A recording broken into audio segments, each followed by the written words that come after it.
தமிழ் உறவுகளுக்கு வணக்கம். வாங்க கதைக்கு போகலாம். அத்தியாயம் 1. பாக்யா ஆபீஸுக்கு புறப்பட்டு போகிற அவசர நிமிஷங்களில் இருந்தாள். ஜன்னல் கொக்கியில் மாட்டியிருந்த கையலகு கண்ணாடியில் முகம் பார்த்து நெற்றி பொட்டின் விளிம்புகளை ஒழுங்கான வட்டத்திற்குள் கொண்டு வந்தாள். கண்மணிகளை கீழே தாழ்த்தி ஐப்ரோ பென்சிலால் மெலிதான கரிமையை ஏற்றிக்கொண்டாள்.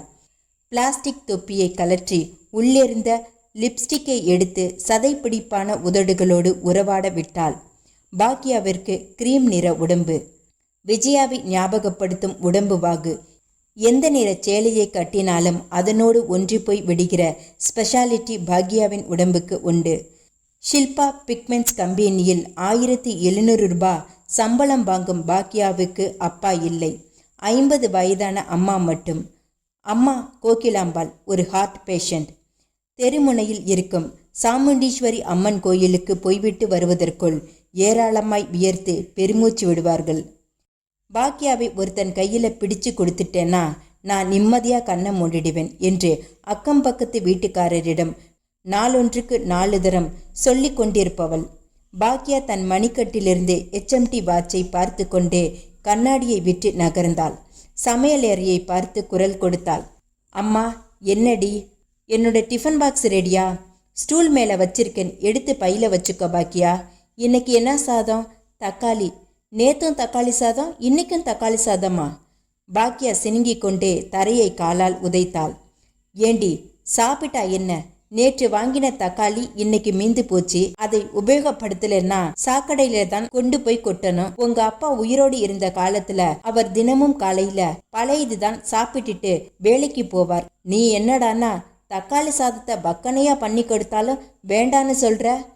அம்மா அம்மா, நான் சாப்பிட சங்கடப்பட்டுக்கிட்டு இதை சொல்லலை. பின்ன தினசரி லஞ்ச் அவர்ல என் கூட உட்கார்ந்து சாப்பிட்ற டைப்பிஸ்ட் வைஜெயந்தி இன்னைக்கு தக்காளி சாதத்தோட போனா கேலி பண்ணுவாம்மா. நீ அவ கூட சேர்ந்து உட்காந்து சாப்பிடாத, அவ விடமாட்டாளே. சொல்லிக்கொண்டே டைம் பீஸ் அளவில் இருந்த டிஃபன் பாக்ஸை எடுத்து தன் ஹேண்ட்பேக்குக்குள் அமுக்கி கொண்டு நகர்ந்தாள்.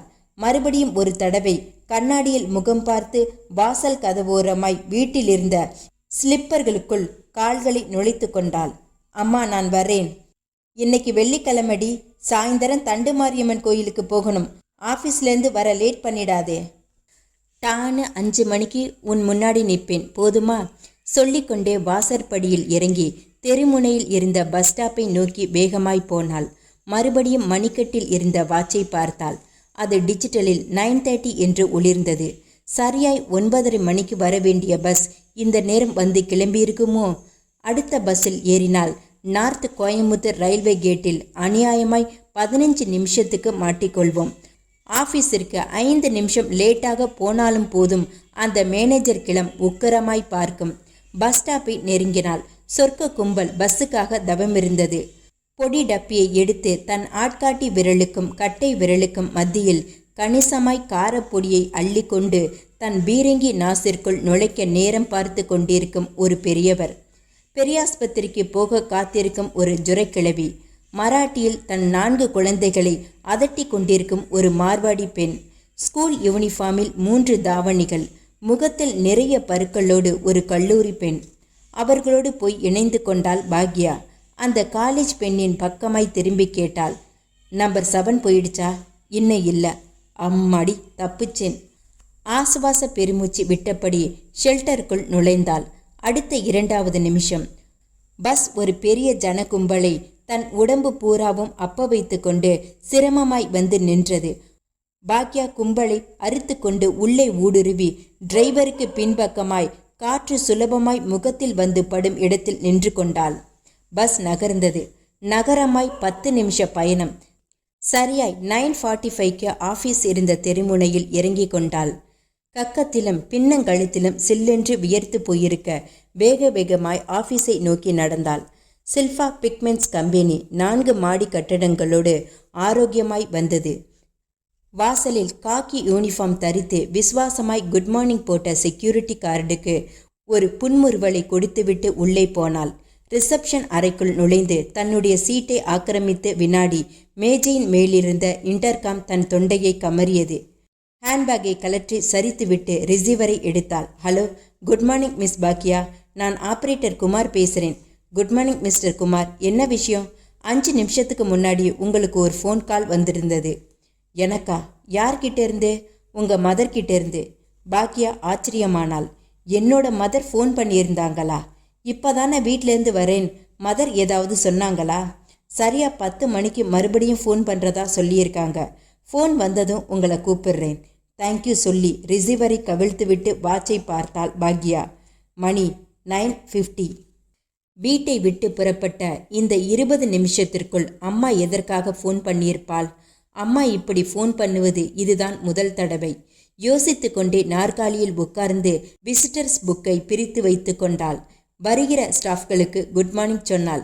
சரியாய் 9:55க்கு போர்ட்டுகோவில் அந்த டாட்சன் ப்ளூ ஃபோர்டு கார் ஆகாய வண்ணத்தில் வந்து குலுங்கி நின்றது. பாக்யா எந்திரத்தனமான ஒரு அவசரத்தோடு எழுந்து நின்றாள். காரின் வலது பக்க கதவு பர்த்டே கேக் வெட்டப்பட்ட மாதிரி விலக உள்ளிருந்து உரித்த வாழைப்பழ நிறத்தில் சில்பா பிக்மெண்ட்ஸ் கம்பெனியின் டைரக்டர் ராகோத்தம ராவ் தன் தொப்பையை சுமந்து கொண்டு கீழே இறங்கினார். முன்மண்டை பூராவும் வறட்சி பிரதேசமாய் அறிவிக்கப்பட்டிருக்க பின்மண்டையின் காதோரங்களில் மட்டும் காற்றில் ஆடும் வெள்ளை முடிகள். இறுகிய மாதிரியான உதடுகளுக்குள்ளே அவர் ஜப்பானுக்கு போயிருந்த போது பொருத்தி கொண்ட உயர்தரமான பல்செட் பதுங்கியிருந்தது. தங்க பித்தான்கள் டாலடிக்கும். ஷெர்வானி கோட்டுக்குள் 6.25 அடி உயர உடம்பையும் 90 கிலோ எடையையும் அடக்கியிருந்தார். காரை விட்டிறங்கி போர்ட்டிகோ படியேறி உள்ளே வந்த ராகோத்தம ராவ் பாக்யாவை நோக்கி வந்தார். பாக்யா முறுவலித்து சொன்னாள். Good morning sir. Good morning. சிரிக்காமல் முகத்தில் எந்தவிதமான உணர்ச்சியும் காட்டாமல் பாக்யாவை நெருங்கி மெல்லிய குரலில் சொன்னார். சரியா 10:30க்கு என்னை தேடி ஒருத்தர் வருவார். பேர் நிர்மல்குமார். அவர் என்னை சந்திக்க விரும்புவதாக சொல்லுவார். நான் 2 நாளைக்கு அவைலபிளாக இருக்க மாட்டேன்னு நீ சொல்லி அவரை அனுப்பிடணும். சரியா? Yes sir. ராகோத்தம ராவ் நகர்ந்தார்.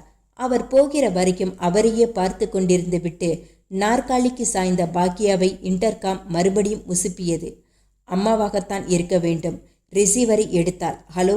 அம்மாவின் குரல். அம்மா, நான் பாக்கியா பேசுகிறேன். என்ன விஷயம்? நீ இன்னைக்கு ஆஃபீஸுக்கு லீவு போட்டுட்டு உடனே வரணும். இப்பவே வா. ஆமாம். எதுக்கு? நேரில் வா சொல்கிறேன். என்னம்மா நீ புதிர் போடுற? வீட்டில் 9:30 மணி வரைக்கும் இருந்துட்டு தானே வர்றேன். அப்பெல்லாம் நீ ஒன்றுமே சொல்லலையே. இப்போ சொல்கிறேன். உடனே லீவு போட்டு புறப்பட்டு வா. அம்மாக்காரி சொல்ல பாக்கியா பொறுமினாள். இந்த கம்பெனியில் லீவு போடணும்னா தகுந்த காரணம் சொல்லியாகணும்மா. தலைவலி காய்ச்சல்னு ஏதாவது சொல்லிட்டு வாயேன். அப்படியெல்லாம் சொல்ல முடியாதும்மா. எதையாவது சொல்லி லீவு போட்டுட்டு இன்னும் 1/2 மணி நேரத்தில் நீ வீட்டுக்கு வரணும். சரி வரேன். ரிசீவரை டொக்கொன்று வைத்தாள் பாக்யா. அம்மா எதற்காக திடீர்னு வீட்டுக்கு வர சொல்கிறாள்? மூளை பிரதேசம் பூராவும் ஆச்சரிய கொடிகள் சடசடத்து பறந்தது. அத்தியாயம் 2. கொடைக்கானல். வேகமாய் இருட்டி கொண்டு வந்த அந்த சாயங்கால நேரத்தில் சந்தன நிற அம்பாசிடர் கார் ஒன்று கோடை லாட்ஜின் போர்ட்டிகோவில் பிரயாண கலைப்போடு வந்து நின்றது. காரின் பின்சீட் கண்ணாடியில் ஜஸ்ட் மேரிடு, டோன்ட் டிஸ்டர்ப் தம் என்று கலர் சாக்பீஸால் எழுதப்பட்ட வாசகங்கள் ஒருவித குறும்புத்தனத்தோடு மின்னின. சுபாகரும் மிருதுலாவும் காரிலிருந்து சோர்வாய் இறங்கினார்கள். காரில் இருக்கும் லக்கேஜ்களை எடுப்பதற்காக ஓடோடி வந்த வெள்ள உடுப்பு பணியாளனிடம் டிக்கி சாவியை நீட்டிவிட்டு ஹோட்டலின் வெல்வெட் வேய்ந்த ரிசப்ஷன் அறைக்குள் நுழைந்தார்கள். சுபாகருக்கு 28 வயசு. மாநிறம். அலட்சியமாய் முன்னெற்றியில் வந்து புரளும் தலைக்கேசத்தின் ஒரு கொத்து அவனுடைய முகத்திற்கு ஒரு எக்ஸ்ட்ரா பர்சனாலிட்டியை கொடுத்தது. பிளாஸ்டிக் சர்ஜரியில் உயர்தர பட்டம். மிருதுலாவுக்கு 21 வயது. மாதுளை பூநிறம். வாரம் ஒரு தடவை பியூட்டி பார்லருக்கு போய்விட்டு வந்ததில் உடம்பு பொன்னாய் ஜொலித்தது. அடுத்த வருஷம் ஏப்ரல் மாதம் ரிட்டையராகி போகும் ஜட்ஜ் சக்கரவர்த்தியின் ஒரே மகள். 2 நாட்களுக்கு முன்னால் மெட்ராஸ் ஆபட்ஸ்பரியில் கல்யாணம். இன்றைக்கு இனிப்பு நிலாவை தேடி கொடைக்கானலுக்கு வந்திருக்கிறார்கள். சுபாகர் ஹோட்டல் ரிசப்ஷனிஸ்டை நெருங்கினான். அந்த ரிசப்ஷனிஸ்ட் மெல்லிய குரலில் கேட்டாள். Doctor Subhakar? Yes. Room number 14, ground floor. சாவியை எடுத்து மேலே வைத்தாள். சாவியை பொறுக்கி கொண்ட சுபாகர் மிருதுலாவோடு இணைந்து நடந்து பணியால் காட்டின வழியில் ரூம் நம்பர் 14 நோக்கி நடந்தான். மிருதுலா தன் முழங்கையால் சுபாகரின் இடுப்பில் இடித்தாள்.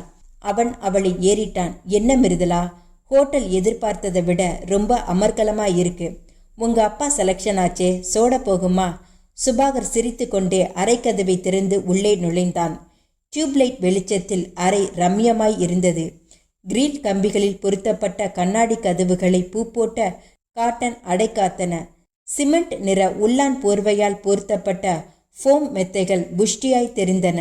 பனியால் லக்கேஜ்களை வைத்துவிட்டு நகர்ந்ததும் அரைக்கதவை சாத்தி தாளிட்ட சுபாகர் மிருதுலாவை நெருங்கி அவள் இடுப்பில் கை வைத்தான். ஃபோம் மெத்தையை கண்களால் காட்டினான். மிருதுலா திமிரினாள். இப்போவா? நோ, நேத்திக்கு ராத்திரி ஊரறிய உனக்கும் எனக்கும் சாந்தி முகூர்த்தம் வச்சாங்க.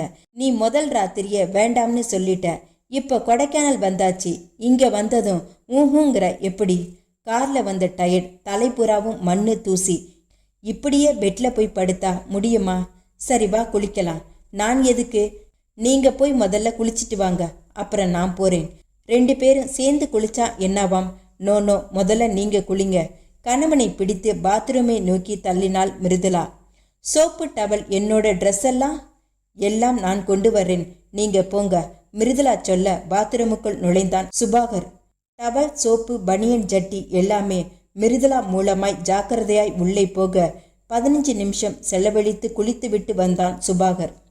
கண்ணாடி முன்னின்று தலையை துவட்டி கொண்டிருந்த நேரம் மிருதுலா உள்ளாடி சமாச்சாரங்களோடு உள்ளே போனாள்.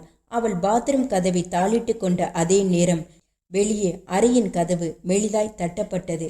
டொக் டொக். பார்த்து கொண்டிருந்த கண்ணாடி நின்று திரும்பினான் சுபாகர். யாரது? டொக் டொக். சுபாகர் எரிச்சலோடு வேகமாய் போய் கதவை திறந்தான். வெளியே மோவாயை தேய்த்து கொண்டு ஒரு புன்னகையோடு அவன் நின்றிருந்தான். சுபாகரை பார்த்ததும் புன்னகையின் அளவை கொஞ்சம் பெரிதுபடுத்தினான். சுபாகருக்கு பளிரென்று உரைத்தது. இவன் சித்தேஸ்வரன். MBBS படிக்கிற காலத்தில் கீழ்ப்பாக்கம் ஹாஸ்பிட்டலில் என்னோடு தங்கியிருந்தவன். 2வது வருஷம் ஃபெயிலாகி போக, டேய் நீ சித்தேஸ்வரன் தானே? அந்த பாவியேதான். அவன் சிரித்தான். உள்ளே வாடா. வந்தான். அறையை பார்வையால் கழுவிக்கொண்டே உட்கார்ந்தான். சுபாகரும் அவனுக்கு எதிரே உட்கார்ந்தபடி கேட்டான். சொந்த ஊர் எங்கேயோ நாகர்கோவில் பக்கம்னு சொன்ன, கொடைக்கானல்ல இருக்க? இங்கேதான் பிராக்டிஸ் பண்ணிட்டு இருக்கேன். எத்தனை நாளாடா? 6 மாசமா. ஹோட்டல் லாபியில் உட்கார்ந்து பேப்பர் படிச்சுக்கிட்டு இருந்தேன். நீயும் உன்னோட மனைவியும் காரிலிருந்து இறங்குவதை கவனிச்சேன். ரீசண்டாக தான் மேரேஜ் ஆச்சா? 2 நாளாச்சு. நீ எல்லாம் எந்த ஊர்ல குப்பை கொட்டிட்டு இருக்கேன்னு தெரியாதனால தான் இன்விடேஷனை அனுப்ப முடியல. ஆமா, உனக்கு கல்யாணம் ஆயிடுச்சா? இனிமே தான். ஒய்ஃப் பாத்ரூம்ல இருக்காங்க, குளிச்சுட்டு வரட்டும், உனக்கு அறிமுகப்படுத்தி வைக்கிறேன். சுபாகர் சொல்லவே அந்த சித்தேஸ்வரன் எழுந்தான். வேண்டாம், புறப்படுறேன். கொடைக்கானல்ல இன்னும் எத்தனை நாள் இருப்ப? 3 நாள். ரிலாக்ஸா வந்து பார்க்கிறேன். எழுந்து கதவை நோக்கி போன சித்தேஸ்வரன் சற்றென்று நின்றான். கேட்டான், அப்புறம் அந்த கோமதி விவகாரம் என்னாச்சு சுபாகர்? எந்த கோமதி? அதான் நீ ஹவுஸ் சர்ஜனா ஸ்டாலின்ல இருந்தப்ப கோமதிங்கிற நர்ஸை காதலிச்சியே, அவதான். சுபாகர் முகம் மாறி சற்றென்று குரலை தாழ்த்தி கொண்டான். அந்த விவகாரத்தெல்லாம் ஏண்டா இப்ப கலர்ற? அவதான் தற்கொலை பண்ணிக்கிட்டு செத்து போனாலே. அப்ப உனக்கும் அவளுக்கும் பிறந்த குழந்தை? கேட்ட சித்தேஸ்வரனை உக்கிரமாய் முறைத்தான் சுபாகர். கொஞ்சம் மெல்லமா பேசுறா. குளிச்சுக்கிட்டு இருக்கிற என் ஒய்ஃபோட காதுல விழுந்துட போகுது. சரி வா, ரூமுக்கு வெளியே போயிடலாம். போனார்கள். சித்தேஸ்வரன் நடந்து கொண்டே கொஞ்சம் கவலையான குரலில் கேட்டான், கோமதி சூசைட் பண்ணிக்கிட்டாங்களா? ஏன்? கல்யாணம் பண்ணிக்க சொன்னா, நான் மாட்டேன்னு சொன்னேன். தூக்குல தொங்கிட்டா. அவ பிடிவாதமா பெத்துக்கிட்ட குழந்தையை வடநாட்டு சேட்டு ஒருத்தன் தத்து எடுத்துக்கிட்டு போயிட்டானாம். பாவண்டா அந்த கோமதி. உன்னை ரொம்பவும் நம்பிக்கிட்டு இருந்தா. நீ இப்படி ஏமாத்துவேன்னு கனவுல கூட கண்டிருக்க மாட்டா. நான் எவ்வளவோ தூரம் சொன்னேன்டா, கருவை களைச்சிருன்னு. அவ பிடிவாதம் பிடிச்சா. எங்கோ ஒதுக்குப்புறமா ஒரு கிராமத்துல இருந்த தோழி வீட்டுல 10 மாசம் தங்கி குழந்தைய பெத்துக்கிட்டா. நான் பிளாஸ்டிக் சர்ஜரி கோர்ஸை முடிச்சிட்டு வர்றதுக்குள்ள கல்யாணம்னு அவசரப்பட்டா. சரதான் போடின்னு ஒரேடியா கண்ணை மூடிட்டேன். தூக்குல தொங்கிட்டா. சரி, புது பொண்டாட்டி பேர் என்ன? மிருதுலா. பெரிய இடம் போல இருக்கு. ஹைகோர்ட் ஜட்ஜி சக்கரவர்த்தியோட பொண்ணு. லாட்ரியில பம்பர் அடிக்கிற மாதிரி அடிச்சிருக்கே. ஜமாய், நான் வரட்டா? நீ ஊரை விட்டு போறதுக்குள்ள முடிஞ்சா நான் வந்து பார்க்கிறேன் சொல்லிவிட்டு சித்தேஸ்வரன் நகர்ந்து போக சுபாகர் தன் அறைக்கு திரும்பினான். மிருதுலா பாத்ரூமிலிருந்து வெளிப்பட்டு வேறு சேலைக்குள் இருந்தாள். குளித்ததில் முகம் பிரகாசம் அடித்தது. சோப்பு மணமும் மெலிதான சென்ட்டு மணமும் குப்பென்று மணத்தன. எங்கே போயிட்டீங்க? ஒரு ஃப்ரெண்டு வந்திருந்தான். யாரு? அவனும் ஒரு டாக்டர் தான். நானும் அவனும் ஒன்னாதான் படித்தோம். கொடைக்கானல்ல ப்ராக்டிஸ் பண்ணிட்டு இருக்கான். ஹோட்டல் லாபியில் என்னை பார்த்துட்டு ரூமுக்கு வந்திருக்கான். வந்தவர் ஏன் உடனே போயிட்டார்? ஏதோ அர்ஜென்ட்டாக வேலை இருக்காம், நாளைக்கு வர்றேன்னு போயிட்டான். இங்கிதம் தெரிஞ்சவன். சொல்லிக்கொண்டே மிருதுலாவின் தோள் மேல் கையை வைத்தான் சுபாகர். குளிச்சதும் அமர்க்கலமாய் இருக்கே மிருதலா, என் மேலே இருக்கிற கையை எடுங்க. ஏன்? சுபாகர் குழப்பமாய் தயக்கமாய் மிருதுலாவின் தோளிலிருந்து கையை எடுத்தான். மிருதுலா சுபாகரை புன்னகையோடு பார்த்தாள். வந்தவர் யாருன்னு சொன்னீங்க? என் ஃப்ரெண்டு. அவர் பொய் பேச மாட்டாரே.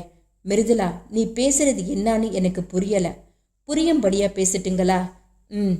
அந்த கோமதியை பற்றி நீங்களும் அவரும் ஏதோ பேசினீங்களே, அந்த பெண்ணை பற்றி நான் தெரிஞ்சுக்க விரும்புகிறேன். அத்தியாயம் 3. ரிசீவரை வைத்த பாக்யா ரிசப்ஷன் கவுண்டரை விட்டு வெளியே வந்து மேனேஜிங் டைரக்டர் ராகோத்தம ராவின் அறையை நோக்கி போனாள். காலையில் வந்ததும் வராதுமாய் லீவு சொன்னால் எம்டி ஏதாவது எரிந்து விழுவாரோ என்று பயம். யோசித்து கொண்டே போனதில் எம்டியின் அறை வந்திருந்தது. ஆட்காட்டி விரலை கொக்கி மாதிரி மடக்கி டொக் டொக் என்று தட்டினாள். Yes come in. ஃப்ளஷ் டோரை தள்ளி கொண்டு உள்ளே நுழைந்தாள். மெல்லிய குரலில் சொன்னாள். Sorry for the disturbance sir. உட்கார சீட்டை காட்டிக்கொண்டே கேட்டார் எம்டி. என்ன விஷயம்? எனக்கு இன்னைக்கு ஒரு நாள் லீவு வேணும் சார். எம்டி மூக்கு கண்ணாடியை கலற்றி விட்டு நெற்றியை சுருக்கினார். லீவா? எதுக்கு? அம்மா டெலிஃபோன் பண்ணியிருந்தாங்க சார். என்னை யாரோ புண்பார்க்க வரப்போறதா சொன்னாங்க. வாய்க்கு வந்த பொய்யை சொன்னாள். காலையில் வரும்போதே உனக்கு தெரியலையா? தெரியல சார். சரி கிளம்பு. பாக்கியா தேங்க்ஸ் ஒன்றை உதிர்த்துவிட்டு கதவை திறந்து கொண்டு வெளியே வந்தாள். மனசு பூராவும் அந்த ஒரு கேள்வியால் அழிந்தது. அம்மா எதற்காக கூப்பிட்டிருப்பாள்? ஊரிலிருந்து ஏதாவது ஒரு உறவு கூட்டம் வந்திருக்குமோ? யோசித்து கொண்டே கவுண்டர் வந்து ஹேண்ட்பேக்கை எடுத்து தோளுக்கு கொடுத்து கொண்டு ஆபீஸை விட்டு வெளியே வந்தாள். காலியாய் போன ஆட்டோ ஒன்றை நிறுத்தி உள்ளே நிரம்பி ராமானுஜ நகர் என்றாள். ஆட்டோ பீறிட்டது. 10 நிமிஷ பயணம். வீட்டு வாசலில் ஆட்டோ நிற்க அம்மாக்காரி வாசலிலேயே நின்று எதிர்கொண்டாள். பாக்கியா காசை கொடுத்து ஆட்டோவை அனுப்பிவிட்டு அம்மாவை நெருங்கினாள். என்னம்மா விஷயம்? என்ன விஷயம்? உள்ள வாடி சொல்றேன். உள்ளே போனதும் மகளை உட்கார்த்தி வைத்து கொண்டு மெல்லிய குரலில் சொன்னாள் கோகிலாம்பாள். இன்னும் 1 மணி நேரத்துல உன்னை பொன் பார்க்க வரப்போறாங்க பாக்கியா. அந்த திருச்சி என்ஜினியர் வீட்டு சம்பந்தம். ஆச்சரியமானாள் பாக்யா. அம்மா, அவங்க 50 பவுன் கேட்டவங்களாச்சே, இப்ப ஏதோ கொஞ்சம் குறைச்சுக்கிட்டாங்களாம்மா. உனக்கு யார் சொன்னா? நீ ஆஃபீஸுக்கு புறப்பட்டு போனதும் தரகர் வந்திருந்தார். நான் உன்னை கூப்பிடுறதுக்காக பஸ் ஸ்டாண்டுக்கு வர்றதுக்குள்ள நீ பஸ்ஸில் ஏறிட்ட. அதான் உடனடியா உன்னோட ஆஃபீஸுக்கு ஃபோன் பண்ணினேன். அவங்க எத்தனை மணிக்கு வர்றாங்களா? இன்னும் 1 மணி நேரத்துல. அப்போ நான் அலங்காரம் பண்ணிக்கணும்னு சொல்ற? ஆமா, இன்னொரு தரம் மூஞ்சிய அலம்பிடு. வேர்த்து போய் என்னமோ மாதிரி இருக்க. தோளில் மாட்டியிருந்த ஹேண்ட்பேக்கை எடுத்து சுவரின் ஆணியில் மாட்டி ஊசலாட விட்டுவிட்டு குளியல் அறைக்குள் நுழைந்தாள் பாக்யா. அத்தியாயம் 4. சுபாகர் திடுக்கிட்டான். கோமதியா? யாரது? கேட்ட அவனை புன்சிரிப்போடு பார்த்தாள் மிருதுலா. இதோ பாருங்க, நீங்க ஒரு டாக்டர். பொய் பேசுறது சரியில்லை. நீங்களும் உங்க ஃப்ரெண்டும் பேசினதை நான் கேட்டுட்டேன். பாதி நான் கேட்டேன், மீதியை கேட்கறதுக்குள்ள நீங்க வெளியில கூட்டிட்டு போயிட்டீங்க. சுபாகரின் முகம் சுட்ட சுண்ணாம்பானது. உங்க கையாலேயே தாலி வாங்கி இன்னும் முழுசா 3 நாள் கூட ஆகல. அதுக்குள்ள நீங்க பொய் பேச ஆரம்பிச்சிட்டீங்க. அது வந்து மிருதுலா. சொல்லுங்க. என்னோட மெடிக்கல் காலேஜ் லைஃப்ல கோமதிங்கிற ஒரு பொண்ணும் நானும் ஃப்ரெண்ட்ஸாக இருந்தோம். எங்களுக்குள்ள எந்த விதமான தப்பான உறவும் கிடையாது. ஜஸ்ட் வி ஆர் ஃப்ரெண்ட்ஸ், அவ்வளவுதான். அந்த பொண்ணு இப்போ எங்கே இருக்கா? தெரியல. அவளுக்கு சொந்த ஊர் திருநெல்வேலி. அங்கே போயிருக்கலாம். அவள் நர்ஸ் ட்ரைனிங் எடுத்திருந்தா. நீங்க போய் பேச பேச எனக்கு சந்தேகம் அதிகமாகிட்டே போகுது. அந்த பொண்ணு கோமதி தற்கொலை பண்ணிக்கிட்டதா உங்க ஃப்ரெண்டு சித்தேஸ்வரன் சொல்லிட்டு இருந்தாரே. மிருதுலா, நான் தான் சொன்னேனே, நீங்க 2 பேர் பேசிக்கிட்டத அச்சர சுத்தமா நான் கேட்டுட்டேன்னு. அந்த கோமதியை பத்தி நான் சொல்லட்டுங்களா? நீங்க ஹவுஸ் சர்ஜனா இருந்தப்ப அந்த கோமதியோட பழகியிருக்கீங்க. அவ கர்ப்பமாயிட்டா. நீங்க கலைக்க சொல்லியிருக்கீங்க. அவ மாட்டேன்னுட்டா. நீங்க எப்படியும் அவளை கல்யாணம் பண்ணிக்குவீங்கிற நம்பிக்கையில அவ குழந்தைய பெத்துக்கிட்டா. நீங்க அவளை கல்யாணம் பண்ணிக்க மாட்டீங்கன்னு தெரிஞ்சதுமே அந்த கோமதி தற்கொலை பண்ணிக்கிட்டு செத்து போனா. நான் சொன்னதெல்லாம் சரிதானே? சுபாகர் பேசாமல் மௌனம் சாதித்தான். மிருதுலா கோபமாய் தொடர்ந்தாள். ஒரு பொண்ணோட வாழ்க்கையை நாசம் பண்ணிட்டு இன்னொரு பொண்ணோட கழுத்துல தாலியை கட்ட உங்களுக்கெல்லாம் எப்படிங்க மனசு வருது? மிருதுலா, ச்சே, உங்களை பத்தி நான் எவ்வளவோ மதிப்பா நினைச்சிருந்தேன். சாரி மிருதுலா. யாரோட காலையும் மிதிச்சிட்டு சாவதானமா சாரி சொல்ற மாதிரி இதுக்கும் சாரி சொல்றீங்களே, உங்களுக்கு இது சரிப்படுதா? நான் அந்த கோமதியை கல்யாணம் பண்ணிக்க தான் இருந்தேன் மிருதுலா. அவதான் அவசரப்பட்டு தற்கொலை பண்ணிக்கிட்டா. செத்து போனவ சாட்சி சொல்ல வரமாட்டாங்கிற தைரியத்துல இப்போ ஒரு புது பொய்ய சொல்றீங்க. ஆம்பளைங்க எல்லோருமே ஒரே மாதிரியாகத்தான் இருப்பாங்களா? சுபாகர் கொஞ்சம் கோபமாய் நிமிர்ந்தான். மிருதுலா, என்னைக்கும் நடந்து போன பழசையெல்லாம் பேசிக்கிட்டு இருந்தா ஒரு புரோஜனமும் இல்லை. எனக்கு புரோஜனம் இருக்குங்க. நீங்க எப்பேற்பட்ட உத்தமருங்கிற ரிசல்ட் எனக்கு கிடைச்சிருக்குங்க. சரி, இப்ப என்ன பண்ணணுங்கிற? நீங்க எனக்கு கொடுத்த இந்த ஷாக் ட்ரீட்மெண்ட் தெளிய கொஞ்சம் நாளாகும். ஆனா என்னோட முடிவை நான் இப்பவே சொல்லிடுறேன். நான் ஒரு puritan. Still I am virgin. எந்த ஆண்மகனோட கரமும் என் மேல பட்டதில்லை. தாலி கட்ட போகிற நபருக்கு நான் சுத்தமா கிடைக்க வேண்டுமே என்பதற்காக கட்டுப்பாட்டோட வாழ்ந்தவள். எனக்கு வரப்போகிற கணவனும் அப்படியே இருக்க வேண்டும் என்று நினைத்தவள். சுபாகர் அவளையே வெறுத்து பார்த்து கொண்டிருக்க மிருதுலா தொடர்ந்தாள். ஒரு பொண்ணை தொட்டு தாயாக்கி அவளை சாக விட்ட கையாலேயே நீங்க என்ன தொடரத நான் விரும்பல மிஸ்டர் சுபாகர். கொடைக்கானல நாம மிதிச்ச நேரம் சரியில்லை. உடனடியா ஊர் திரும்பினா அப்பா 1008 கேள்வி கேட்பார். கொடைக்கானல் வந்ததும் வந்துட்டும் 2 நாள் இருந்துட்டு மெட்ராஸ் போயிடுவோம். மெட்ராஸ் போனதும் ஒரு நல்ல லாயரா பார்த்து டைவர்ஸ்க்கு ஃபைல் பண்ணுவோம். மிருதுலா, என்னை பத்தி உங்களுக்கு தெரியாது மிஸ்டர் சுபாகர். நான் மற்ற பெண்கள் மாதிரி அழுது புலம்புகிற ரகம் கிடையாது. எங்க அப்பா என்னை அப்படி வளர்க்கவும் இல்லை. நான் ஷாப்பிங் போனா எந்த கடைக்காரனும் என்னை ஏமாத்தி ஒரு பொருளை தலையில கட்ட முடியாது. நான் ஏமாறவும் மாட்டேன். ஆனா இந்த விஷயத்துல ஒரு நல்ல ஹஸ்பண்டை தேர்ந்தெடுக்க நான் தவறிட்டேன். சுபாகர் குறுக்கிட்டான். மிருதுலா, நீ பேசுறது நடந்துக்க போறது எல்லாமே பைத்தியக்காரத்தனம். என்னைக்கும் நடந்து போன சம்பவங்களுக்காக நான் மன்னிப்பு கேட்டுக்கிறேன். யார்கிட்ட மன்னிப்பு கேட்குறீங்க? அந்த கோமதி கிட்டவா இல்லை என்கிட்டவா? உன்கிட்டதான். ரபிஷ். என்கிட்ட மன்னிப்பு கேட்டா எல்லாமே சரியா போயிடுமா? கல்யாணத்துக்கு முன்னாடி எவளையாவது தொட்டு நாசமாக்க வேண்டியது, கல்யாணத்துக்கு பின்னாடி விஷயம் தெரிஞ்சதும் புது பொண்டாட்டிக்கிட்ட மன்னிப்பு கேட்க வேண்டியது. சுபாகர் கோபமானான். விரிட்டன அவளுடைய தோலை பற்றினான். என்னடி சும்மா பேசிக்கிட்டே போற? முதல்ல உங்க கையை எடுங்க. எடுக்கலன்னா எடுக்க வைப்பேன். எங்க எடுக்க வை பார்க்கலாம். சுபாகர் இன்னும் அழுத்தமாய் மிருதுலாவின் தோள்பட்டையை அழுத்தி பிடித்தான். அடுத்த வினாடி ரப் என்று சுபாகரின் கையை தட்டிவிட்டாள் மிருதுலா. மிஸ்டர் சுபாகர், உங்க முரட்டுத்தனத்தை நீங்க என்கிட்ட காட்ட வேண்டாம். நீங்களும் நானும் ஒரு ஜென்டில்மேன் அக்ரிமெண்ட் செய்து கொள்ளலாம். கொடைக்கானலில் 2 நாள் இருந்துவிட்டு மெட்ராஸ் போய் சேர்கிற வரைக்கும் நீங்களும் நானும் பேசிக்கொள்ள வேண்டாம். ஒரே ரூம்ல இருப்போம், ஒன்னாவே சாப்பிடுவோம், 2 நாளும் மௌனமா டிவி பார்ப்போம். இதுக்கு ஒரே வழி டைவர்ஸ் தான்னு முடிவு பண்ணிட்ட. ஆமா, ஒரு அற்ப காரணத்துக்காக உன் தலையில் நீயே மண்ணவாரி போட்டுக்க போற. நல்லா யோசி மிருதுலா. யோசிக்க வேண்டியது நீங்க தான். இறுகிய முகமாய் மெல்லிய குரலில் சொல்லிவிட்டு அலட்சியமாய் ட்ரெஸ்ஸிங் டேபிளை நோக்கி போனாள் மிருதுலா. அவளுடைய செழிப்பான முதுகுக்கு பின்னால் நெருப்பாய் முறைத்தான் சுபாகர். அத்தியாயம் 5. பொண்ணை பத்தி எந்த குத்தமும் சொல்ல முடியாது. குத்துவிளக்கு மாதிரி இருக்கா. எங்களுக்கெல்லாம் ரொம்ப பிடிச்சிருக்கு. மாப்பிள்ளையின் அப்பா உற்சாகமான குரலில் சொல்லிக்கொண்டே போக கோகிலாம்பாளின் முகம் பிரகாசத்திற்கு போனது. பாக்யா ஜன்னல் கம்பிகளுக்கு பின்னால் மறைவாய் உண்டு காதுகளுக்கு கூர்மையை கொடுத்து கொண்டிருந்தாள். மாப்பிள்ளையின் அம்மாக்காரி தன் மெகாஃபோன் தொண்டையை திறந்து பேச ஆரம்பித்தாள். பொண்ணை நாம ஏற்கனவே கோயில்ல பார்த்து ஓகே சொன்னது தானே. நகை போடுற விஷயத்த கொஞ்சம் பேசி முடிச்சிட்டா முகூர்த்த தேதியை குறிச்சிடலாம். தரகர் கோகிலாம்பாளை ஏறிட்டார். நீங்க என்னம்மா சொல்றீங்க? பொண்ணு உத்தியோகத்துக்கு போய் இப்பதான் தலையெடுத்திருக்கா. கையில இருக்கிறது 10 சவரன் தேரும். அதுக்கு மேல எங்களால முடியாது.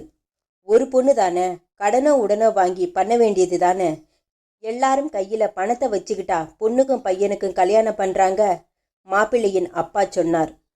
நாங்க கடன் பட்டு கல்யாணம் பண்ண விரும்பல. உத்தியோகத்துக்கு போற பொண்ணு கை நிறைய சம்பாதிக்கிறா. நாளைக்கு அவளாவே நிறைய நகை செய்ய முடியும். இப்படி பிடிவாதமா ஒரே வார்த்தையில் நின்னா எப்படிம்மா? கொஞ்சம் தலைஞ்சு வாங்க. தரகர் சொன்ன நேரம் உள்ள அறையிலிருந்து ஒரு சின்ன புயல் மாதிரி வெளிப்பட்டால் பாக்யா. உட்கார்ந்திருந்த அத்தனை பேரும் விருட்டென்று பார்த்தார்கள். பாக்கியா கூப்பிட்டாள். தரகர் ஐயா, என்னம்மா, என் உடம்புல ஏதாச்சும் ஊனம் இருக்கா? தரகர் வாயெடுத்து போய் மௌனம் காத்தார். இல்லைன்னா நான் கெட்டு போனவளா? ஒரு ஏழை கடைக்கு கூட்டிட்டு போக வேண்டியவங்கள எதுக்காக பொண்ணு பார்க்க கூட்டிட்டு வர்றீங்க? கோகிலாம்பாள் பதற்றமாய் எழுந்தாள்.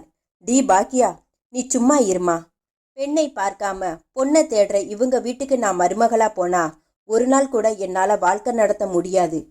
இப்போ நம்ம வீட்டில் இவங்க சாப்பிட்ட ஸ்வீட் காரம் காஃபிக்கு செலவழிச்ச காசை ஒரு கோயில் உண்டியல்ல போட்டிருந்தா கூட நம்ம கணக்கில் கொஞ்சம் புண்ணியம் சேரும். பாக்கியா, உள்ள போடி. நான் போக மாட்டேன், அம்மாவிடம் சொன்னவள் சரால் என்று மாப்பிள்ளை பையனிடம் திரும்பினாள். மாப்பிள்ளை சார், இப்பேற்பட்ட அம்மா அப்பாவுக்கு மகனா பிறந்ததுக்காக நீங்க வெக்கப்படணும்.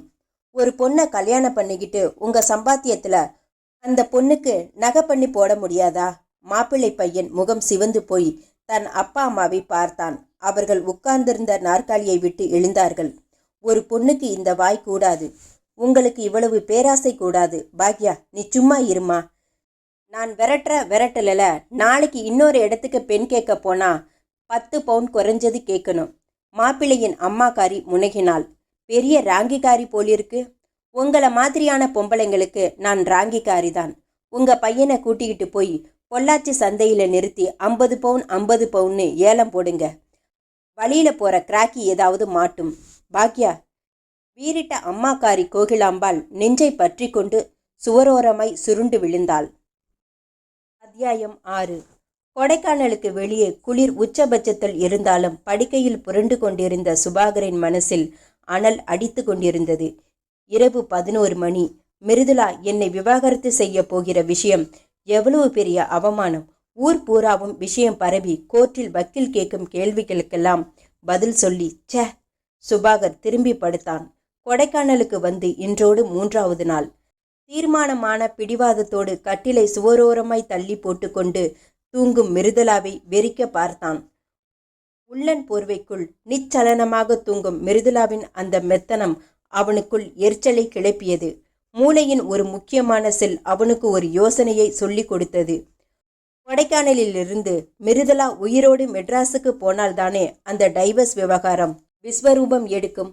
அவள் உயிரோடு இருந்தால்தானே கோமதி பற்றின என்னோட விஷயங்கள் எல்லாம் வெளியே வரும். அவளுடைய வாயை இங்கேயே சாத்திவிட்டாள். செய், அதுதான் உத்தமம். இவள் உயிரோடு இருந்தால் நாளைக்கு உன் விவகாரம் ஊர் பூராவும் சிரிப்பாய் சிரிக்கும். ஒரு டாக்டர், நீ இப்படி அவமானப்படலாமா? எப்படி அவளை முடிப்பது? யோசி. அவள் தற்கொலை செய்து கொண்டு செத்துப்போன மாதிரி இருக்க வேண்டும். அவள் கொலை செய்யப்பட்டிருக்க கூடும் என்கிற சாயலே 1% கூட வரக்கூடாது. கடந்த 2 நாட்களில் ஹோட்டலின் அமைப்பு மனப்பாடமாகியிருக்க சுபாகர் தீவிரமாய் யோசிக்க ஆரம்பித்தான். கட்டிலிருந்து எழுந்து சம்மணம் போட்டு உட்கார்ந்து கொண்டு லைட்டரையும் சிகரெட் பாக்கெட்டையும் எடுத்தான்.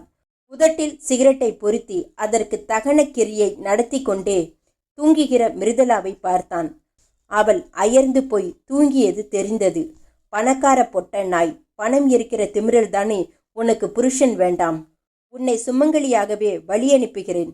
சிகரெட்டுகள் வரிசையாய் சாம்பலாகி ஆஸ்ட்ரேயில் நிரம்ப அந்த விடியற்காலை 4 மணியில் சுபாகர் அந்த யோசனையை செயல்படுத்த எழுந்தான்.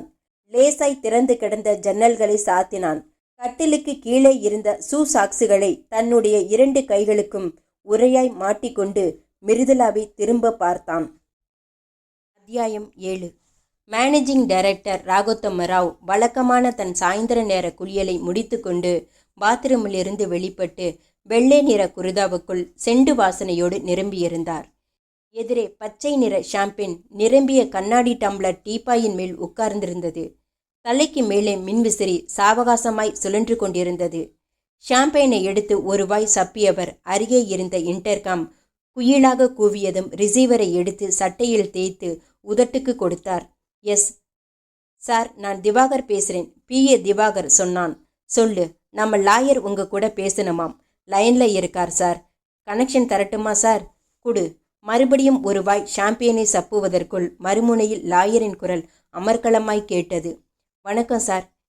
என்ன விஷயம் சொல்லுங்க. உங்க தம்பியோட சன் சுபாகர் உங்க மேல போட்டிருக்கிற கேஸ் அடுத்த வாரம் கோர்ட்டுக்கு வருது. நீங்க கோர்ட்ல ஆஜராக வேண்டியிருக்கும். சுபாகரோட வக்கீல் ஏதோ காம்ப்ரமைஸ்க்கு வரப்போறதா சொன்னீங்களே லாயர் சார். அந்த விவகாரம் என்னாச்சு? அது சரிப்பட்டு வராது சார். ஏன் அப்படி சொல்றீங்க? உங்க தம்பியோட சொத்து பூராவையும் நீங்க ஏமாத்தி வாங்கிட்டதா சுபாகர் உங்க மேல ஷூட் ஃபைல் பண்ணியிருக்கார். காம்ப்ரமைஸுக்கு வந்த லாயர் நிறைய கண்டிஷன் போடுறாரு. சொத்தை நீங்க ஏமாத்தி வாங்கிக்கிட்டதா அவங்க நியமிக்கிற பஞ்சாயத்துக்கு முன்னாடி நீங்க ஒத்துக்கணுமாம். அது மட்டும் இல்லாம இப்போ நீங்க நிர்வாகம் பண்ணிக்கிட்டு இருக்கிற கம்பெனியில சுபாகருக்கு அந்தஸ்தா டைரக்டர் போஸ்ட் தரணுமாம். ரெடிகுலஸ். ஷாம்பியனை வேகமாக உறிஞ்சிவிட்டு காலி டம்ளரை டொக்கென்று ஆத்திரமாய் வைத்தார் ராகோத்தம ராவ். கோர்ட்டுக்கு கேஸ் என்னைக்கு வருது? அடுத்த வாரம். நான் கோர்ட்டுக்கு கண்டிப்பா வரணுமா லாயர் சார்? வரணும். 10 நிமிஷத்துல போயிடலாம் சார். வரேன். ரிசீவரை வைத்துவிட்டு முகத்தில் அரும்பி இருந்த வியர்வை துளிகளை புறங்கையால் ஒற்றிக்கொண்டார். ராஸ்கல் என்று சொல்லி பொய்ப்பல் செட்டை அரைந்தார். மறுபடியும் இன்டர்காம் கூப்பிட ரிசீவரை எடுத்தார். எஸ் சார், உங்களை பார்க்க மிஸ் பாக்யா வந்திருக்காங்க. கம்பெனி ரிசப்ஷனிஸ்ட் பாக்யாவா? Yes sir. என்ன விஷயம்னு கேட்டீங்களா? கேட்டேன் சார். உங்ககிட்ட ஏதோ பர்சனலாக பேசணுமாம். மேலே வர சொல்லுங்க. Yes sir. ரிசீவர் வைக்கப்பட்டு அரை நிமிஷ அவகாசத்திற்கு பின் பாக்யா மாடி அறையின் முகப்பில் தோன்றினாள். முகத்தின் பிரகாசம் குறைந்திருந்தது. தலை கலைந்திருக்க நெற்றியின் மையத்தில் வழக்கமாய் காணப்படும் பொட்டு காணாமல் போயிருந்தது. வா பாக்யா. சார் உட்காரு. பாக்யா உட்காராமல் குரல் தழுதழுத்தாள். சார், என்ன விஷயம்? ஏன் ஒரு மாதிரி இருக்க? பொண்ணு பார்க்க வந்தவங்க வந்துட்டு போயிட்டாங்களா? போயிட்டாங்க சார். என்னாச்சு? பாக்யாவின் குரல் வெடித்தது. சார், என்னோட மதுரை ஹாஸ்பிட்டலில் சேர்த்திருக்கேன். அட ஏன்? திடீர்னு ஹார்ட் அட்டாக் மாதிரி வந்தது சார். ஹாஸ்பிட்டல் கொண்டு போனேன். கார்டியாலஜிஸ்ட் நந்தகுமார் பார்த்தார். இன்னொரு அட்டாக் வர்றதுக்குள்ள பைபாஸ் சர்ஜரி பண்ணணும்னு சொல்லியிருக்கார். பைபாஸ் சர்ஜரி பண்ணணுமா? பாக்யா தலையசைத்தாள். அதுக்கு நிறைய செலவாகுமே. டாக்டர் யாருன்னு சொன்ன? Doctor Nandakumar sir. சிட்டியில் இன்னைக்கு அவர்தான் லீடிங் கார்டியாலஜிஸ்ட். அவர் சொன்னா சரியாகத்தான் இருக்கும். ஆப்ரேஷனை என்னைக்கு பண்ண போறாராம்? அடுத்த வாரத்தில் ஏதாவது ஒரு நாள். ஆப்ரேஷனுக்கு நிறைய செலவாகுமே. அதான் சார் உங்ககிட்ட வந்திருக்கேன். கம்பெனி மூலமா எனக்கு ஒரு பெரிய அமௌண்ட் கடனா வேணும் சார். அத்தியாயம் 8. ஹோட்டல் மொத்தமும் அமைதியில் ஆழ்ந்திருக்க சுபாகர் எழுந்தான். மிருதுலாவை பார்த்து கொண்டே பாத்ரூமுக்குள் நுழைந்தான். அரை இருட்டில் மெல்ல நடந்து போய் செதில் செதிலாய் கண்ணாடியிலான ஜன்னல் அருகே நின்றான். ஒரு கண்ணாடி செதிலை சாக்ஸ் அணிந்த கைகளால் மெல்ல பற்றி இழுத்து பார்க்க அது சுலபமாய் மேல் நோக்கி வந்தது. ஒவ்வொரு கண்ணாடி செதிலையும் இழுத்து பார்த்தான். எல்லாமே அடம்பிடிக்காமல் வந்தது. போதும், இது போதும். காரியத்தை முடித்துவிட்டு சுலபமாய் வெளியேறி விடலாம். பாத்ரூமை விட்டு உள் அறைக்கு வந்து மிருதுலாவை நோக்கி நடந்தான். சற்றென்று நிதானித்து தன் சூட்கேஸ் அருகே குனிந்து அதன் மூடியை திறந்து உள்ளே கையை நுழைத்து மாத்திரை ஒன்றை தேடி எடுத்து அதை கொஞ்சம் போல் தண்ணீர் விட்டு நசுக்கி மாவு மாதிரி ஆட்காட்டி விரலில் பூசிக்கொண்டான். விரல் உலர்ந்து விடும் முன்பாக மிருதுலாவை நெருங்கி அவளுடைய நாசிக்கு நேராக பிடித்தான். மூச்சு காற்று விரலில் பட்டு மருந்து வாசத்தை இழுக்க மிருதுலாவின் தலை லேசாய் அசைந்தது. தொடர்ந்து நீளமான மயக்கம். மிருதுலா மெல்ல கூப்பிட்டு உசுப்பி பார்த்தான். ஜடம் மாதிரி இருந்தாள். சுபாகர் பரபரவென்று செயல்பட்டான். மிருதுலாவின் உடம்பிலிருந்து சேலையை உருவி அறையின் மையத்தில் இரும்பு வளையத்தில் ஸ்டூலில் ஏறி கட்டினான். பின் கழுத்தில் சேலையால் சுருக்கிட்டு முகத்தை நிமிர்த்தி பெரும் மூச்சுகளோடு சேர்த்து கட்டினான். மிருதுலாவின் கால்கள் இப்போது ஸ்டூலை தொட்டு கொண்டிருக்க சுபாகர் அவளை அண்ணார்ந்து பார்த்தான். நீ என்ன டைவர்ஸ் பண்ண போறியா? லைஃபிலிருந்து உனக்கு டைவர்ஸ் வாங்கி தர்றேன், போய் சேர். மிருதுலாவின் கால்களுக்கு கீழே கிடந்த ஸ்டூலை மெல்ல நகர்த்த மெலிதான இருட்டில் அவளுடைய உடம்பு வெட்டி கொள்ள ஆரம்பித்தது. சில வினாடிகள்தான். நிசப்தமாய் தொங்கினாள் மிருதுலா. சுபாகர் வாட்சை பார்த்தான். மணி 4:20. நகர்ந்து போய் சூட்கேஸை கிளறி ஜாகிங் சூட்டை எடுத்து அணிந்து கேன்வாஸ் ஷூவை மாட்டிக்கொண்டான். பாத்ரூமுக்குள் நுழைந்து ஜன்னலின் கண்ணாடி செதில்களை ஜாக்கிரதையாய் நகர்த்தி ஓரமாய் வைத்துவிட்டு அது காட்டிய செவ்வக துவாரத்திற்குள் நுழைந்து மறுபக்க சன்ஷேடில் சத்தமில்லாமல் குதித்தான். நின்று ஒரு நிமிஷ நேரம் நிதானித்து சுற்றும் முற்றும் பார்த்தான். கொடைக்கானல் தீவிரமான பணியில் இருந்தது.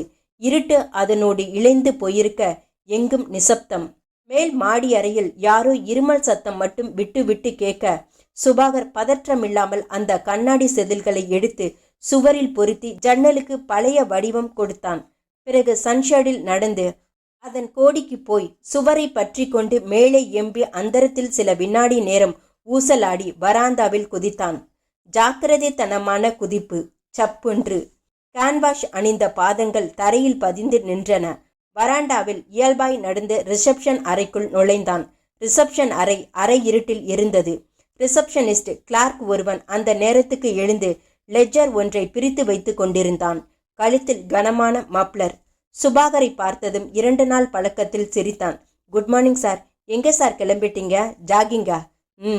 இன்னைக்கு குளிர் ரொம்பவும் அதிகம்னு வெதர் ரிப்போர்ட் சொல்லுது சார். சன்ரைஸ் ஆனதும் கிளம்பலாமே. நோ, இந்த குளிர்ல ஜாகிங் பண்றதே ஒரு சுகம்தான். சரியா 1 மணி நேரத்துல நான் திரும்பிடுவேன். 6 மணிக்கு காஃபி அனுப்பிடுங்க. Yes sir.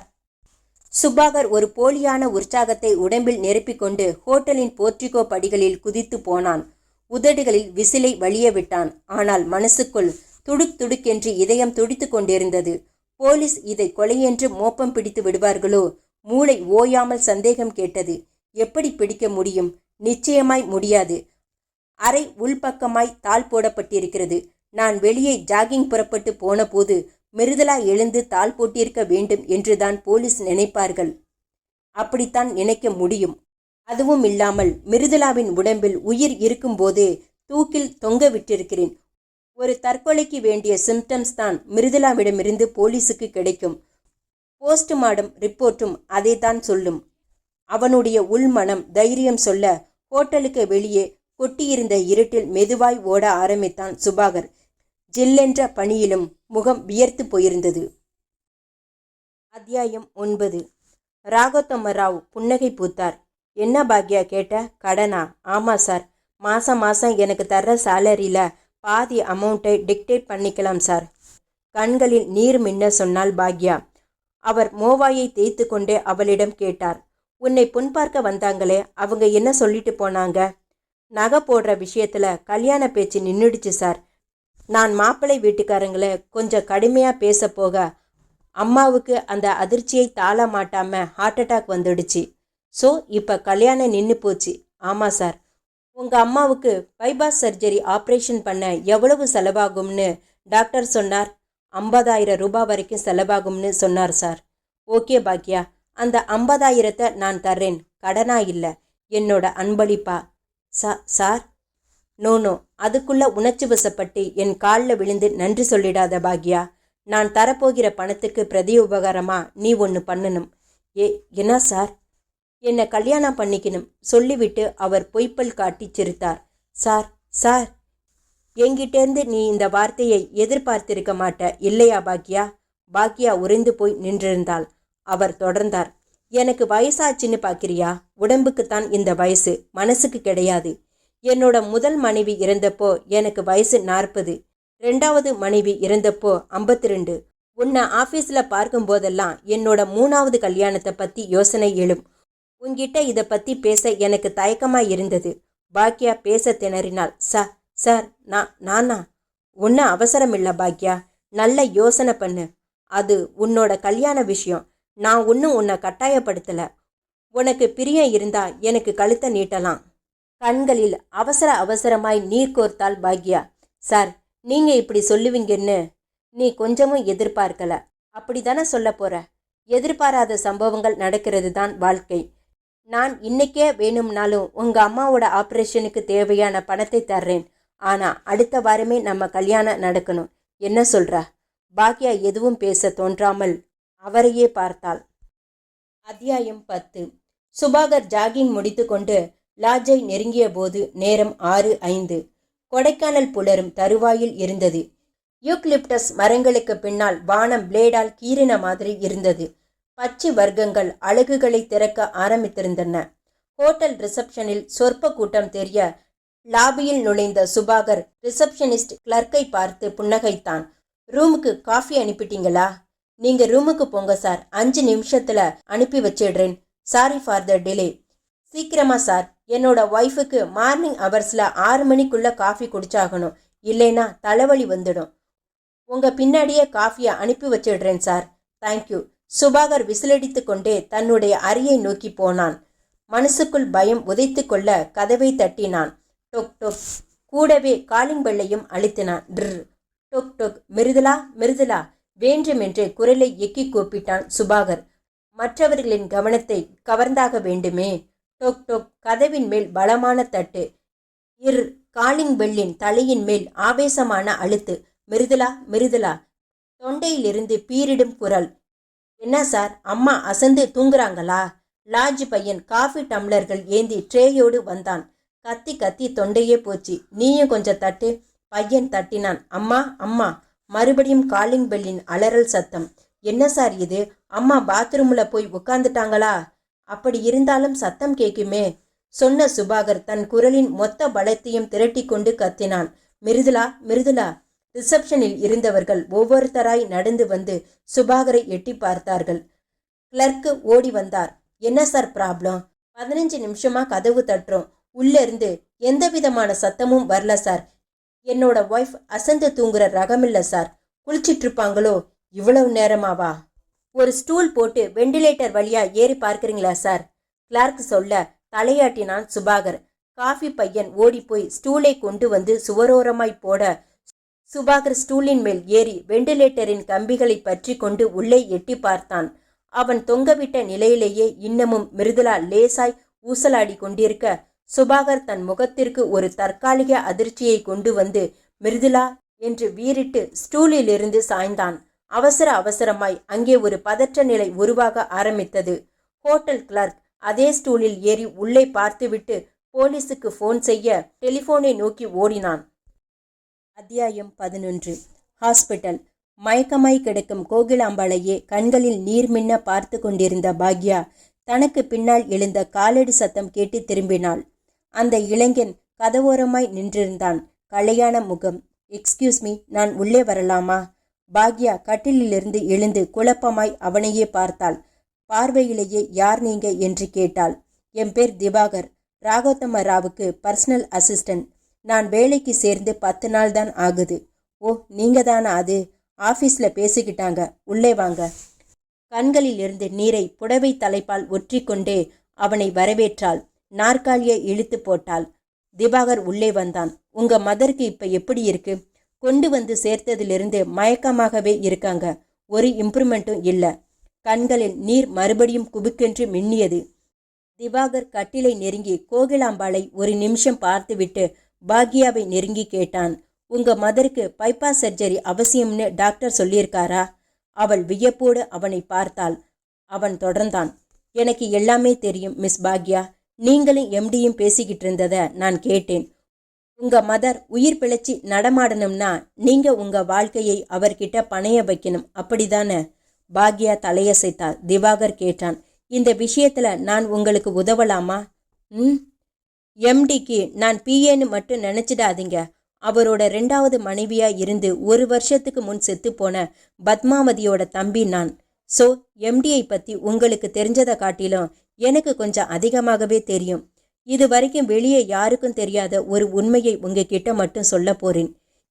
எம்டியும் ஒரு ஹார்ட் பேஷண்ட் தான். 2 வால்வும் பழுதான நிலைமையில் இருக்கு. ஃபேமிலி டாக்டர் ராஜசேகர் ஆப்ரேஷன் பண்ண முடியாதுன்னு சொல்லிவிட்டார். காரணம், எம்டிக்கு சுகர் இருக்கு. டாக்டர் ராஜசேகர் என்கிட்ட தனிப்பட்ட முறையில் சொன்ன வாசகம் இதுதான். ராகோத்தம ராவ் ஒரு 6 மாதம் உயிரோடு இருக்கலாம், அதுக்கு மேலே சாத்தியம் கிடையாது. பாக்யா திக்கென்று நிமிர்ந்தாள். எம்டி 6 மாதம்தான் உயிரோடு இருப்பாரா? எஸ். எம்டிக்கே தெரியாத ஒரு உண்மை இது. அந்த மனுஷன் சாக வேண்டியவன்தான். அவருக்கு வாழ்க்கப்பட்ட 2 மனைவிகளுமே ஏன் ரொம்ப நாள் வாழாம செத்து போயிட்டாங்கன்னு உங்களுக்கு தெரியுமா மிஸ் பாக்யா? தெரியாது. எம்டி ராகோத்தம ராவ் ஒரு சாடிஸ்ட். பெண்களை இம்சப்படுத்தி அவங்க படுற கஷ்டத்தை பார்க்கறதுல அவருக்கு ஒரு இன்பம். என்னோட அக்கா பத்மாவதிய உடம்புல துணி இல்லாம நிக்க வச்சு சிகரெட் சூடு போட்ட புண்ணியவான். என்னோட அக்கா எனக்கு எழுதின லெட்டர் எல்லாம் வச்சிருக்கேன். அந்த ஆள் பண்ணின கொடுமை எல்லாம் அவ பக்கம் பக்கமா விவரிச்சு எழுதியிருக்கா. கண்களை அகல விரித்தபடி அவனையே பார்த்து கொண்டிருந்தாள் பாக்யா. அவன் சொன்னான். அவர்கிட்ட எந்த பொண்ணுமே கொஞ்ச நாள் தான் காலம் தள்ள முடியும். இப்போ உங்களுக்கு வலை விரிச்சிருக்கான். நீங்க இந்த வலையில் மாட்டிக்காம தப்பிக்கணும்னா நான் சொல்றபடி நீங்க கேட்கணும். சொல்லுங்க. அவனை கல்யாணம் பண்ணிக்க சம்மதம்னு சொல்லிடுங்க. கல்யாணத்துக்கு சம்மதமா?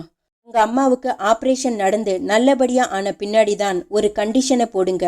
அந்த கிழவன் அதுக்கு நிச்சயமா ஒத்துக்குவான். ஒத்துக்கலன்னா நிச்சயமா ஒத்துக்குவான். உங்க மதரோட ஆபரேஷன் நல்லபடியா முடிஞ்சதும் மற்ற விஷயங்களை பேசிக்குவோம். எனக்கு பயமா இருக்குங்க. அந்த ஆள் கல்யாணம் பண்ணிக்க சொல்லி கட்டாயப்படுத்தினா? கட்டாயப்படுத்த மாட்டான். எப்படி சொல்றீங்க? எனக்கு கொஞ்சம் ஜோஷியம் தெரியும் மிஸ் பாக்யா. இன்னும் ஒரு அரை மணி நேரம் கழிச்சு அந்த ஆளுக்கு நீங்க ஃபோன் பண்ணுங்க. நான் தான் ரிசீவரை எடுப்பேன். நீங்க பேசுறதா சொல்லி கனெக்ஷன் கொடுப்பேன்.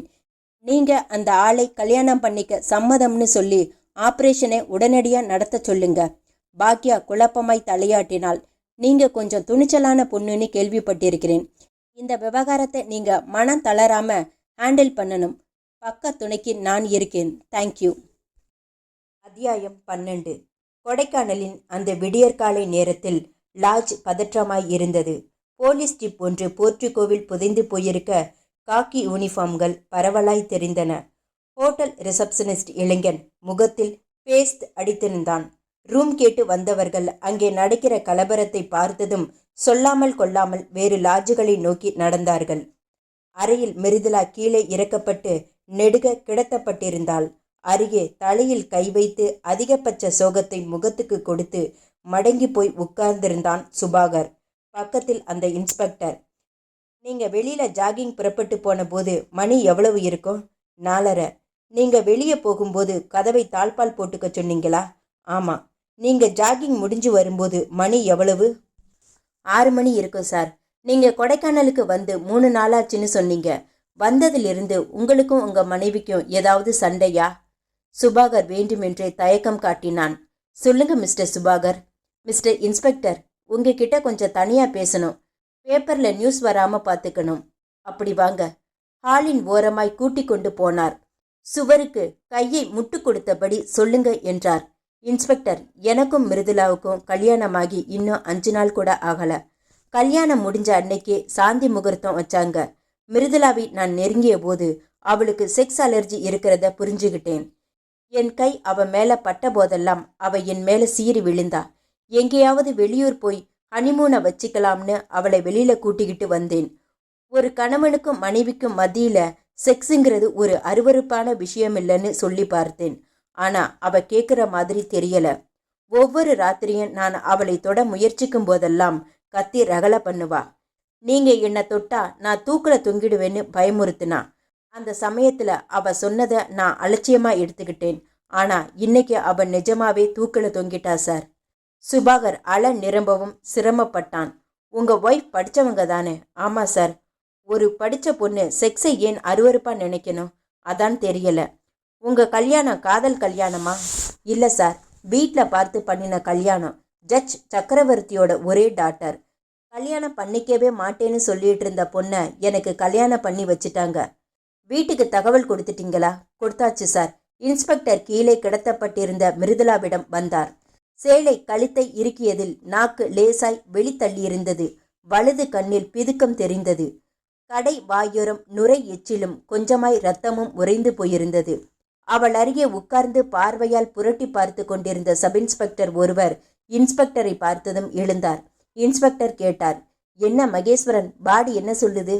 Maybe suicide sir. எப்படி சொல்றீங்க? உடம்புல பலாத்காரம் எதுவும் தெரியல சார்.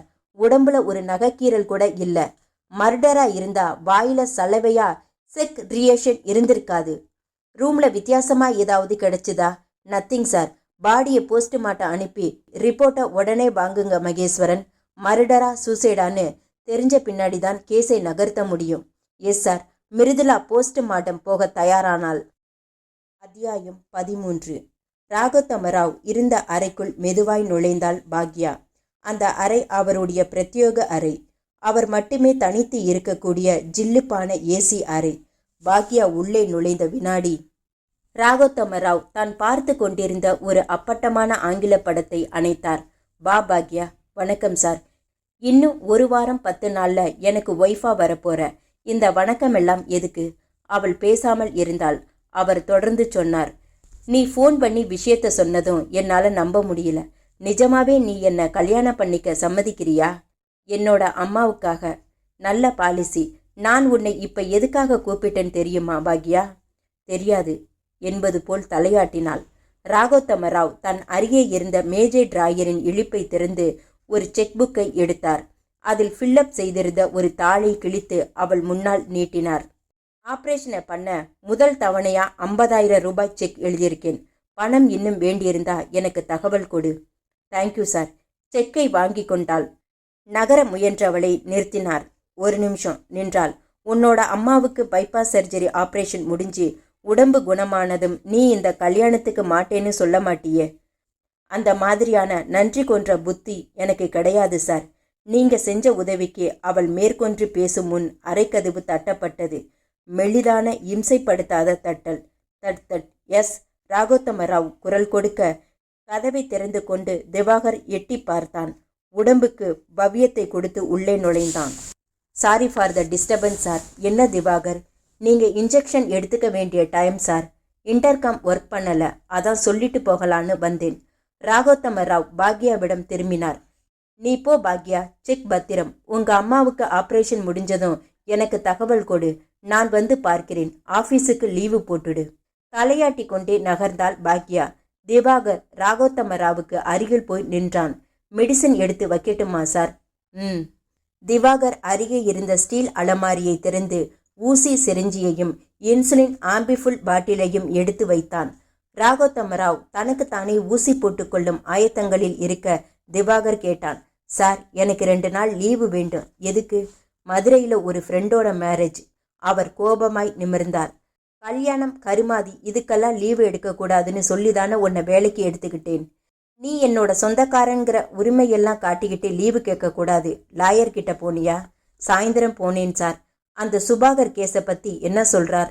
கேஸை ஒரே ஆர்குமெண்ட்டில் அடிச்சிடலான்னு சொல்லியிருக்கார் சார். ஃபீஸ் கேட்டார், கொடுத்துட்டு வந்தேன். இது மாதிரியான உபயோகரமான வேலையெல்லாம் பார்க்காம கல்யாணத்துக்கு போகணும், கருமாதிக்கு போகணும்னு லீவு கேட்குறியே? Sorry sir. அவனுடைய சாரியை பொருட்படுத்தாமல் தன் புஜத்தில் தானே இன்சுலின் இன்ஜெக்ஷனை ஏற்றிக்கொண்டார் ராகோத்தம ராவ். அத்தியாயம் 14. போஸ்ட்மார்டம் ரிப்போர்ட் ஸ்டேஷன் மேஜை மேல் மல்லாந்து கிடக்க அந்த இன்ஸ்பெக்டரும் சப் இன்ஸ்பெக்டரும் எதிரெதிரே உட்கார்ந்திருந்தார்கள். ரிப்போர்ட் கிறிஸ்டல் கிளியரா இருக்கு சார். இது பியூர்லி சூசைட் கேஸ். கேஸை சுலபமாக டிஸ்போஸ் பண்ணிடலாம். ரூம் உட்புறமா பூட்டி இருந்திருக்கு. இந்த கேஸ்ல வெளியால் யாரும் உள்ளே போக வாய்ப்பில்லை. மிஸ்டர் சுபாகர் 4:30 மணிக்கு வெளியே ஜாகிங் போனதும் மிருதுலா இந்த தற்கொலையை மேற்கொண்டிருக்கணும். தற்கொலைக்கான காரணம் எனக்கு என்னமோ சரியா படல சார். ஒரு கணவனிடம் செக்ஸ் தொடலுக்காக பயந்துகிட்டு மனைவி தற்கொலை பண்ணிக்குவாளா? தற்கொலை பண்ணிக்கிட்டதுக்கான மோட்டிவ் சரியில்லை. காரணம் வேற என்னமோ இருக்கு. இன்ஸ்பெக்டர் புன்னகைத்தார். No, you are wrong mister Maheshkumar. ஒரு சில பெண்களுக்கு இந்த செக்ஸ் அலர்ஜி மோனியா இருக்கும். வெளியே இருந்து பார்க்குறவங்களுக்கு இந்த விஷயம் சாதாரணமாக தெரியலாம். ஆனால் இந்த அலர்ஜி அடிப்படையில் நிறைய தற்கொலைகள் அமெரிக்காவில் நிறைய நடந்திருக்கு. மிருதுலாவோட ஹஸ்பண்ட் டாக்டர் சுபாகர் சொன்ன காரணத்துக்கு ஏற்ற மாதிரியே போஸ்ட்மார்ட்டம் ரிப்போர்ட்டில் மிருதுலா வெர்ஜின் என்கிற பாயிண்ட் கன்ஃபார்ம் ஆகிருக்கு. இதிலிருந்து மிருதுலா கணவனை நெருங்க விடலைன்னு தெரியுதே. பொண்ணோட அப்பா மிஸ்டர் சக்கரவர்த்தி இந்த மரணத்தை குறித்து லேசாக சந்தேகப்படுறார் சார். என்ன சந்தேகம்? மிருதுலா தற்கொலை பண்ணிக்கொள்ளக்கூடிய அளவுக்கு கோழையான பொண்ணு கிடையாது. பேப்பரில் வருகிற தற்கொலை கேஸ்களை பற்றி படிக்கும்போது திட்டுவா. அவளுடைய இறப்புக்கு பின்னாடி வேற ஏதோ காரணம் இருக்குதுன்னு சொல்கிறாரு. என்ன காரணமாக இருக்க முடியும்னு அவர்கிட்டயே கேட்டுட வேண்டியது தானே. கேட்டேன் சார். அவரால் அதற்கு ஆன்சர் பண்ண முடியலை. திரும்ப திரும்ப தான் சொன்னதையே சொல்லிட்டு அழுதார். தன் பெண்ணை யாரோ கொலை பண்ணிட்டதா சொல்கிறாரா? அப்படியும் சொல்லலை. இந்த கேஸில் எந்த குழப்பமும் கிடையாது மகேஷ்குமார். இது ஒரு ஈஸியான தற்கொலை கேஸ். மிருதுலா செக்ஸ் அலர்ஜியினால் மனநலம் பாதிக்கப்பட்டிருக்கலாம். கல்யாணமான ஹஸ்பண்ட் அவ உடம்பத்தோட நேர்ந்தபோது தான் இந்த விஷயம் விஸ்வரூபம் எடுத்திருக்கு. கணவன் வெளியே போன சமயம் தூக்கு மாட்டிக்கிட்டு செத்து போயிருக்கா. ஹஸ்பண்ட் சுபாகர் மேலே உங்களுக்கு சந்தேகம் வரலையா சார்? எதுக்கு இப்படி கேட்குறீங்க? சுபாகரோட கண்ணீரும் துடிப்பும் கொஞ்சம் செயற்கையாக தெரியுது. தன்னோட மனைவி மரணத்துக்காக அவர் துடிக்கிற துடிப்பு அவ்வளவு இயல்பா இல்லை. அவர் ஒரு டாக்டர். பிறப்பும் இறப்பும் அவருக்கு சாதாரணமாக இருந்திருக்கலாம். தன்னோட புது மனைவிக்கு செக்ஸ் அலர்ஜி இருக்குங்கிற விஷயமே அவருக்கு அதிர்ச்சியாக இருந்திருக்கும். ஸோ இது ஒரு 100% சூசைடு கேஸ். கேஸை கிளறி பார்க்க வேண்டாமா சார்? வேண்டாம். போஸ்ட்மார்ட்டம் ரிப்போர்ட் நமக்கு சாதகமாக இருக்கு. இதையே காரணம் காட்டி ஃபைலை க்ளோஸ் பண்ணிடலாம். இன்ஸ்பெக்டர் சொன்ன அடுத்த வினாடி வாசலில் வந்து நின்ற டாக்ஸியிலிருந்து சுபாகர் இறங்கி ஸ்டேஷனுக்குள் வந்தான். 2 நாட்களில் அவனுடைய தாடி பிரதேசம் அடர்த்தியான கடிமையை வாங்கியிருந்தது. 2 கண்களிலும் சிவப்பு உறைந்து போயிருந்தது. வாங்க டாக்டர். அவர்கள் காட்டின இருக்கையில் உட்கார்ந்தான் சுபாகர். உடைந்து போன குரலில் கேட்டான். நான் இன்னைக்காவது கொடைக்கானலை விட்டு மெட்ராஸ் போகலாமா சார்? தாராளமாக போகலாம். மிருதுலாவோட மரணம் என் மேலே உங்களுக்கு சந்தேகத்தை உண்டாக்கியிருந்தா தாராளமாக என்னை விசாரிக்கலாம் சார். கேஸை ஒரு முடிவுக்கு கொண்டு வந்துட்டோம் டாக்டர். உங்கள் ஒய்ஃப் தற்கொலை பண்ணிக்கிட்டு இறந்து போனதா பிஎம் ரிப்போர்ட் திட்டவட்டமாக சொல்லுது. சுபாகர் மனசுக்குள் மலர்ந்தான். இன்ஸ்பெக்டர் தொடர்ந்தார். ரூல்ஸ் அண்ட் ரெகுலேஷன்ஸ் படி சில பேப்பர்ஸில் உங்கள் கையெழுத்து மட்டும் வேணும். போட்டுட்டு நீங்கள் கிளம்பலாம். Thank you sir. உங்கள் மாமனார் மெட்ராஸ் போயிட்டாரா? அவருக்கு உங்கள் மேலே ஏதோ மனத்தாங்கல். மகளோட தற்கொலை சாவில் அவர் உங்களை சந்தேகப்படுறார். சுபாகர் கசப்பாய் சிரித்தான். பெண்ணை பெத்த எல்லா அப்பாக்களுக்கும் வர்ற நியாயமான சந்தேகம் சார் இது. அதை பற்றி நான் கவலைப்பட போகிறதில்ல. நான் எந்த பேப்பரில் கையெழுத்து போடணும்னு சொன்னால் போட்டுட்டு உடனடியாக இந்த ஊரை விட்டு கிளம்புறேன் சார். சட்டையிலிருந்து பேனாவை உருவிக்கொண்டான் சுபாகர். அத்தியாயம் 15. முடிவா என்னதான் சொல்றீங்க லாயர் சார்? சுபாகர் கேட்டதும் எதிரில் உட்கார்ந்து கட்டை பிரித்து பார்த்து கொண்டிருந்த லாயர் நிமிர்ந்தார். உங்க பெரியப்பாவோட காம்ப்ரமைஸ் பண்ணிக்கிறது தான் பெட்டர். கேஸ் கோர்ட்டுக்கு போனா நிக்கும்னு எனக்கு தோணலை. அவர் காம்ப்ரமைஸ்க்கு வருவாரா? அவரோட லாயர் இதில் ரொம்பவும் இன்ட்ரெஸ்ட் காட்டுறார். நான் லாயரை சந்திச்சு பேசுகிறேன். அதுக்கு முன்னாடி நீங்கள் உங்கள் பெரியப்பாவை பார்த்து பேசிட்டா பரவாயில்லை. சுபாகர் யோசித்து விட்டு சொன்னான். நான் இன்னைக்கோ நாளைக்கோ அவரை பார்த்து பேசிடுறேன் லாயர் சார். மிருதுலாவோட தற்கொலை விவகாரம் எனக்கு ஒரு பெரிய அதிர்ச்சி. போலீஸ் விசாரணையிலிருந்து இன்னைக்கு தான் பூர்ணமாக மீண்டுட்டு வந்தேன். மாமனார் என் மேலே ரொம்பவும் கோபமாக இருக்கார். ஒரு நர்சிங் ஹோம் கட்டுறதுக்கு அவரோட ஹெல்ப் கிடைக்கும்னு நினைச்சேன். அந்த நினைப்புல மிருதுலா மண்ணை அள்ளி போட்டுட்டா. இந்த நிமிஷம் எனக்கு இருக்கிற ஒரே பிடிப்பு என்னோட பெரியப்பா தான். அவரை காம்ப்ரமைஸ் பண்ணி பணத்தை வாங்கினாதான் முடியும். லாயர் மெல்லிய குரலில் கேட்டார். போலீஸ் மிருதுலாவோட கேஸ் ஃபைலை க்ளோஸ் பண்ணிட்டாங்களா? சுத்தமா. தற்கொலைக்கான காரணம் என்னன்னு மென்ஷன் பண்ணியிருக்காங்க. Mental disorder. உங்க நிலைமை ரொம்பவும் பேத்தட்டிக் சுபாகர். கல்யாணமாகி 1 வாரம் கூட ஆகல. அந்த பொண்ணு எதுக்காக இந்த முடிவை தேர்ந்தெடுத்தா? போலீஸ் மென்ஷன் பண்ணின காரணம் சரியில்லை. அந்த பொண்ணு ஏதாவது காதல் விவகாரத்துல மாட்டியிருக்கலாம். சுபாகர் கசப்பாய் புன்னகைத்தான். அப்படியெல்லாம் இருக்க நியாயமில்லை லாயர் சார். மனசுக்குள்ள ஒரு மூர்க்கத்தனம் இருந்திருக்கு. ஆணோட ஸ்பரிசம் பட்டாலே சிலிர்த்து கொள்கிற குணம். செக்ஸை அருவருப்பா நினைக்கிற ஒரு டிசார்டர். நான் கொஞ்சம் ஃபோர்ஸ் பண்ணினதும் பயந்து போய் தூக்கில தொங்கிட்டா. என்னால் நம்ப முடியல சுபாகர். லாயரை எரிச்சலாய் பார்த்து கொண்டு எழுந்தான் சுபாகர். நான் பெரியப்பாவை போய் பார்த்து பேசுகிறேன் லாயர் சார். செத்து போனவளை பற்றி பேசி என்ன பிரயோஜனம்? அவ என்ன காரணத்துக்காகவோ தற்கொலை பண்ணிக்கிட்டு செத்து போயிட்டா. அவ சாப்டர் இஸ் ஓவர். உயிரோட இருக்கிற நான் தான் பிரச்சனையை சமாளிச்சாகணும். உங்க பெரியப்பாவை என்னைக்கு பார்க்க போறீங்க? இன்னும் 2 நாள்ல. அவரை அப்படி பார்க்கறதா இருந்தா ஆஃபீஸுக்கு போய் பார்க்காதீங்க. வீட்டில் போய் சாயந்தரம் 7 மணிக்கு மேலே அவர் ரெஸ்ட்ல இருக்கிறப்ப பாருங்க. சுபாகர் வெளியே நிறுத்தியிருந்த தன் ஸ்கூட்டருக்கு வந்தான். அத்தியாயம் 16. ஆபரேஷன் அறையிலிருந்து வெளிப்பட்டார் டாக்டர் நந்தகுமார். உச்சபட்ச ரேட் வாங்கும் கார்டியாலஜிஸ்ட் அறைக்கு வெளியே காத்திருந்த பாக்யாவையும் ராகோத்தம ராவையும் நெருங்கினார். ஆபரேஷன் நல்லபடியாக முடிஞ்சுது. அந்த அம்மாவோட ஆயுசில் 15 வருஷம் ஏறிடுச்சு. ரொம்பவும் பிரமாதமாக அமைஞ்ச ஆப்ரேஷன்களில் இதுவும் ஒன்று. பாக்யா சந்தோஷத்தில் திணறினாள். Thank you doctor. இப்போவே உள்ளே போயிடாதீங்க. பேஷண்ட்டை 1 மணி நேரம் கழிச்சு பாருங்க. டாக்டர் நந்தகுமார் சொல்லிக்கொண்டே நகர்ந்தார். ராகோத்தம ராவ் தன் அருகே நின்றிருந்த பாக்யாவை ஒரு புன்சிரிப்போடு பார்த்தார். அப்போ உனக்கு சந்தோஷந்தானே பாக்யா? இந்த ஆப்ரேஷனுக்காக கிட்டத்தட்ட 70,000 ரூபாய் செலவு பண்ணியிருக்கேன். இவ்வளவு பெரிய அமௌண்ட்டை கொடுத்து நான் யாருக்குமே உதவி பண்ணினதில்லை. Thank you sir. என்னைக்கு மேரேஜை வச்சுக்கலாம்? அம்மாவுக்கு உடம்பு தேரட்டும். வாரம் 10 நாளில் தேறிடும்ல. கல்யாணத்துக்கான நாளை இப்போவே குறிச்சிக்கிட்டாதானே ஏற்பாடுகளை எல்லாம் கவனிக்க சரியா இருக்கும். அம்மா கிட்ட இதை பற்றி பேச வேண்டாமா சார்? சரி, என்னைக்கு பேசுகிற? 2 நாள் கழிச்சு. அப்புறம் நாளை தள்ளி போட்டுட்டு போகக்கூடாது. இல்லை சார். சரி, நான் கிளம்புறேன். 2 நாள் கழிச்சு பங்களாவுக்கு நீயே வா. வரும்போது தேதியை முடிவு பண்ணியிருக்கணும். பாக்யா தலையாட்டினாள். ராகோத்தம ராவ் விடைபெற்று ஹாஸ்பிட்டலின் போர்ட்டிகோவில் நின்றிருந்த காருக்குள் ஏறி கிளம்பினார். அவர் புறப்பட்டு போன 5 நிமிடத்திற்குள் திவாகர் ஆபரேஷன் தியேட்டரின் முன் வராண்டாவுக்குள் நுழைந்தான். பாக்யாவை பார்த்து புன்னகைத்தான். அவர் புறப்பட்டு போகிற வரைக்கும் அந்த பக்கமா காத்துக்கிட்டு இருந்தேன். பாக்யா அவனை நெருங்கினாள்.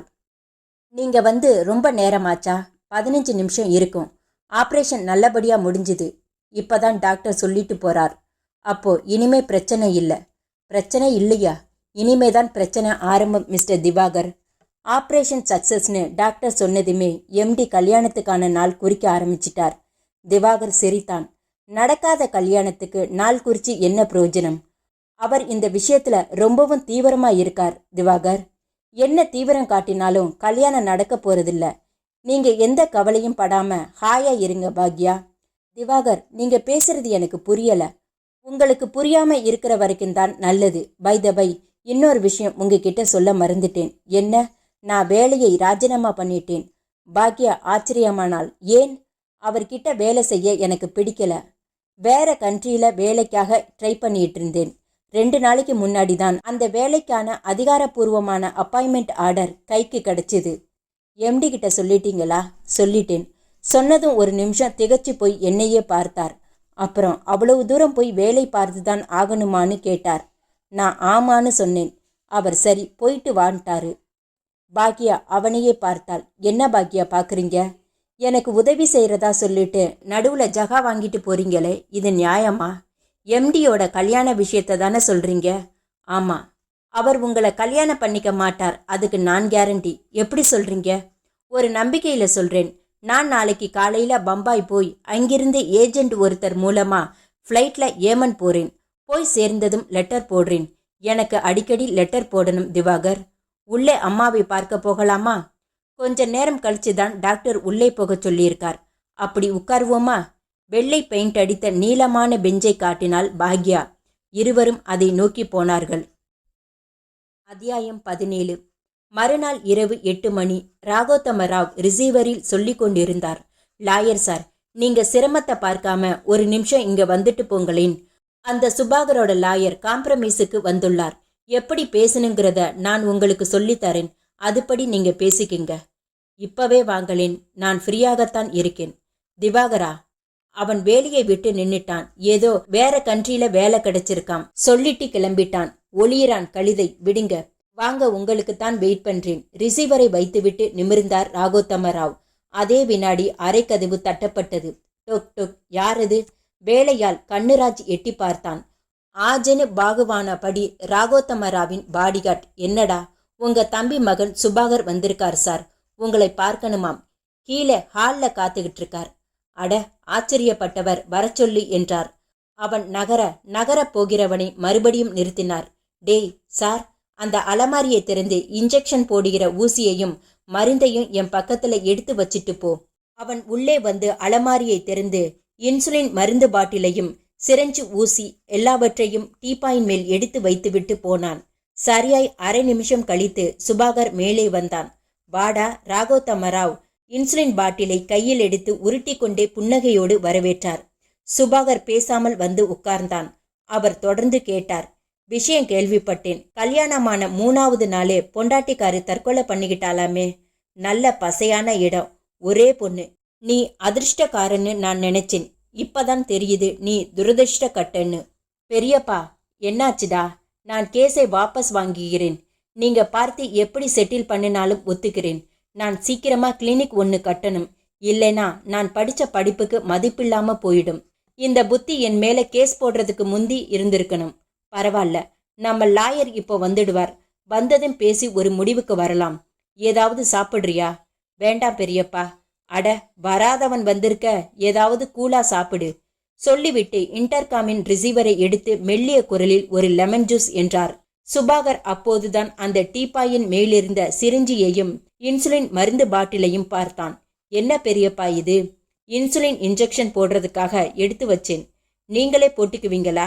ஆமா, செல்ஃப் இன்ஜெக்ஷன் தான். நம்ம ஃபேமிலி டாக்டர் அடிக்கடி வெளியூர் போயிடுறாருன்னு நானே ஊசி போட்டு பழகிக்கிட்டேன். இப்போ போட்டுக்க போறீங்களா? எடுத்து வச்சேன். நான் போட்டு விடுறேன் பெரியப்பா. இப்பெல்லாம் இந்த டயாபெட்டிஸை கட்டுப்படுத்த வேற ஒரு மெடிசன் வந்திருக்கு. அது இம்போர்ட்டட். இனிமேதான் இந்தியாவுக்கு வரணும். இன்சுலின் பாட்டிலையும் சிரஞ்சியையும் கையில் எடுத்துக்கொண்டான் சுபாகர். சிரஞ்சியில் மருந்தை ஏற்றிக்கொண்டு அவருடைய வலது புஜத்தை பற்றினான். சரியா நேரம் பார்த்து எனக்கு இன்சுலின் இன்ஜெக்ஷன் போடுறதுக்காகவே வந்திருக்க, ராகோத்தம ராவ் சொல்ல சுபாகர் புன்னகைத்தான். லாயர் இப்போ வந்துடுவாரா பெரியப்பா? வந்துடுவார். நான் உங்ககிட்ட எதுவும் அதிகமா கேட்க போறதில்ல. நான் ஒரு கிளினிக் கட்டுற அளவுக்கு நான் ஏற்பாடு பண்ணித்தரேன். நீ கேஸ முதல்ல வித்ட்ரா பண்ணு. சுபாகர் தலையாட்டி கொண்டே அந்த இன்சுலின் இன்ஜெக்ஷனை சுருக்கென்று அவர் புஜத்தில் பாய்ச்சினான். ராகோத்தம ராவ் சின்னதாய் முகம் சுளித்தார். மிக மெதுவாய் ஊசியை உருவினான் சுபாகர். அதே வினாடி மாடிப்படிகளில் யாரோ ஏறி வரும் சத்தம் கேட்டது. லாயர் வந்துட்டார் போலிருக்கு சொன்ன ராகோத்தம ராவ் சற்றென்று 2 கைகளாலும் பற்றி கொண்டார். இதயத்தில் எதுவோ கனமாய் அடைத்தது. கட்டிலில் உட்கார்ந்தபடியே முன்பக்கமாய் சுருண்டார். வாய் ஆவேசமாய் குளறியது. பாவி, உன் புத்தியை காட்டிட்டியடா. என்ன ஊசி போட்ட? பெரியப்பா. சுபாகர் அதிர்ந்து நிற்கிற போதே குடும்ப லாயர் உள்ளே நுழைந்தார். ஹலோ என்று சொல்ல போனவர் முகம் மாறி ராகோத்தம ராவிடம் ஓடினார். சார், தாங்கி பிடித்தார். லாயர் சார், இந்த ராஸ்கல் எனக்கு என்னவோ ஊசி போட்டுட்டான். இந்த கொலகாரனுக்கு என்னோட சொத்திலிருந்து ஒரு பைசா கூட தராதீங்க. என்ன கொன்னவன் இவன்தான். போலீஸ்ல சொல்லி இது என்னோட மரண வாக்குமூலம். ராகோத்தமராவின் விழிகள் நிலைத்து போக சற்றென்று தலையை சாய்த்தார். லாயர் பார்வையை மெல்ல சுபாகரின் பக்கம் திருப்பினார். சுபாகர் அலறினான். நோ லாயர் சார், பெரியப்பாவை நான் கொல்லல. அலறிக்கொண்டே ஓட முயன்றவனை சத்தம் கேட்டு மேலேறி வந்து அறைக்குள் நுழைந்த கண்ணுராஜ் எக்குத்தனமாய் பிடித்தான். லாயர் கத்தினார். கண்ணுராஜ், ஆள விடாத, நான் போலீஸுக்கு போன் பண்றேன். லாயர் அருகே இருந்த டெலிபோனின் ரிசீவரை எடுத்தார். அத்தியாயம் 18. அதே வினாடி விமானத்தில் ஏமன் நாட்டை நோக்கி பறந்து கொண்டிருந்த திவாகர் தன் மணிக்கட்டில் இருந்த வாட்சை பார்த்தான். மனசுக்குள் திகில் கலந்த ஒரு சந்தோஷம் புரண்டது. சைனட்டில் தொட்டு எடுத்த சிரஞ்சியின் ஊசி இந்த நேரம் ராகோத்தமராவின் தோள்பட்டையில் ஏறியிருக்குமா? மனசு சொன்னது, நிச்சயம் ஏறியிருக்கும். அவர் எதை மறந்தாலும் இன்சுலின் போட்டுக்கொள்ள மறக்க மாட்டார். ஏமன் போய் சேர்ந்ததும் ஒன்றும் தெரியாத அப்பாவி மாதிரி லெட்டரை எப்படி ஆரம்பிக்கலாம்? முதல் வாக்கியத்தை அவன் ஆர்வமாய் யோசிக்க விமானம் அரபிக்கடலுக்கு மேலே அசுரப் பறவையாய் பறந்து கொண்டிருந்தது.